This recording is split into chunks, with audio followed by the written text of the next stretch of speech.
कैसे होंगे दोस्तों। आप देख रहे हैं मेरे YouTube channel life of animal doctor. दोस्तों आज हम कुर्बानी के जो जानवर की जो उम्रें होती हैं उसके बारे में हम आपको बताएंगे, यानी कि जानवर की कौन सी एज होनी चाहिए जिससे वो कुर्बानी लग सकता है। क्योंकि बहुत सारे जो लोग होते हैं वो जानवर की जो उम्र होती है वो उनका दांतों के हिसाब से यानी कि एज का पता करते हैं कि धोंदा खीरा या पका खीरा जानवर है वो कैसे होता है, उसके बारे में आपको बताएंगे। इसके बाद वो बताएंगे कि वो कौन से जानवर होते हैं जिनकी कुर्बानी नहीं लगती, यानी उनमें कौन कौन से ऐब होते हैं।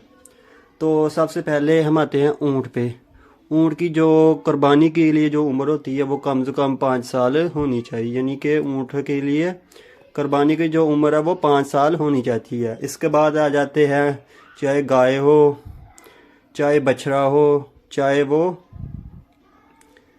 बैल हो, तो उसके लिए जो उम्र होती है वो कम से कम 2 साल, यानी कि वो धोंदा होना चाहिए।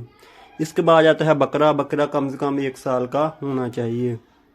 जो दुम्बा होता है या मेंढा वो 6 महीने का होना चाहिए, यानी कि जो कि आमतौर पर बकरे और छतरे होते हैं उनकी जो उम्र होनी चाहिए कुर्बानी के लिए वो 6 माह के लिए होनी चाहिए। लेकिन ये ना हो कि वो बहुत ही छोटे हों, यानी कि आप उसको दूर से देखें तो ऐसा लगे वो कि वो 1 साल का हो। इसके बाद आ जाते हैं बहुत सारे लोगों को जो गलत फहमी होती है वो ये होती है, कुछ लोग कहते हैं कि इसकी जो उम्र है वो 1 साल, यानी कि बकरा है उसकी उम्र 1 साल हो गई है पर उसके दांत उसने नहीं तोड़े, यानी कि वो धोंदा नहीं लगा। अगर आपके लिहाज से घर का यानी बकरा है वो उसको 1 साल मुकम्मल हो गया है तो वो बकरा कुर्बानी लग सकता है, चाहे उसने अपने 2 दांत यानी कि वो ना तोड़े हो, यानी कि वो धोंदा ना लगा हो, वो कुर्बानी लग सकता है। यानी कि उसकी जो उम्र है वो 1 साल होनी चाहिए। ये नहीं कि दांत वो तोड़े ना तोड़े पर उसकी जो उम्र है वो 1 साल होनी चाहिए। सबसे ये, क्योंकि बहुत सारे लोगों को गलत फहमी है, क्योंकि कुर्बानी का सीज़न बिल्कुल करीब है तो अक्सर औकात कहते हैं कि हमारा जो जानवर है वो साल का हो गया लेकिन अभी उसने दांत नहीं तोड़े। तो अगर वो वाकई साल का तो वो कुर्बानी लग सकता है, इसमें कोई गलत फहमी नहीं है।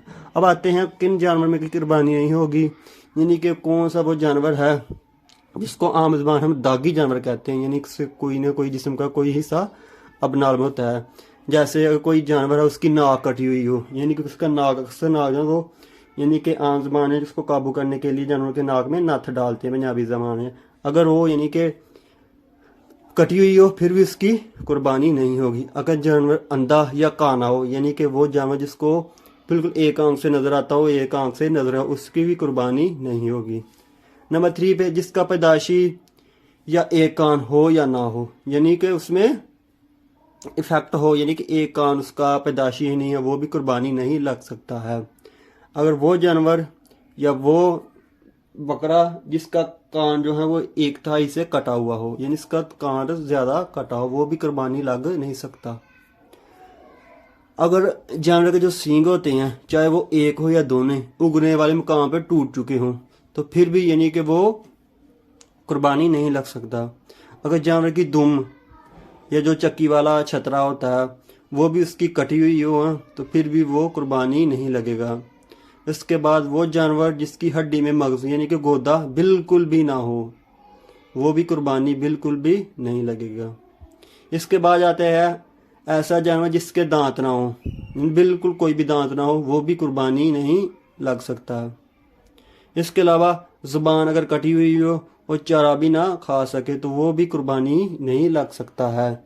अगर जानवर का जो थन होता है वो यानी कि एक थन बिल्कुल ना हो, अक्सर बीमारी में थन जो होते हैं वो जड़ जाते हैं, अगर एक थन या दोनों थन ना हो फिर भी वो कुर्बानी नहीं लग सकता। अगर जानवर दूध दे रहा है फिर भी वो कुर्बानी नहीं लग सकता, क्योंकि उसका खुश्क होना लाजमी होता है।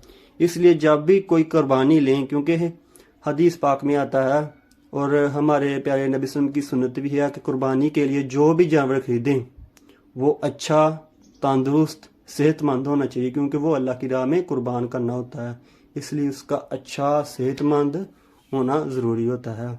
तो इसलिए ये वो से जानवर थे जो फैक्ट जानवर थे जिनकी कुर्बानी नहीं हो सकती। मैं फिर से बताता हूँ, वो जानवर जिसकी यानी कि कोई ना कोई उस पर दाग वगैरह हो, यानी कि उसका कान कटा हुआ, उसका नाक कटा हुआ, अंधा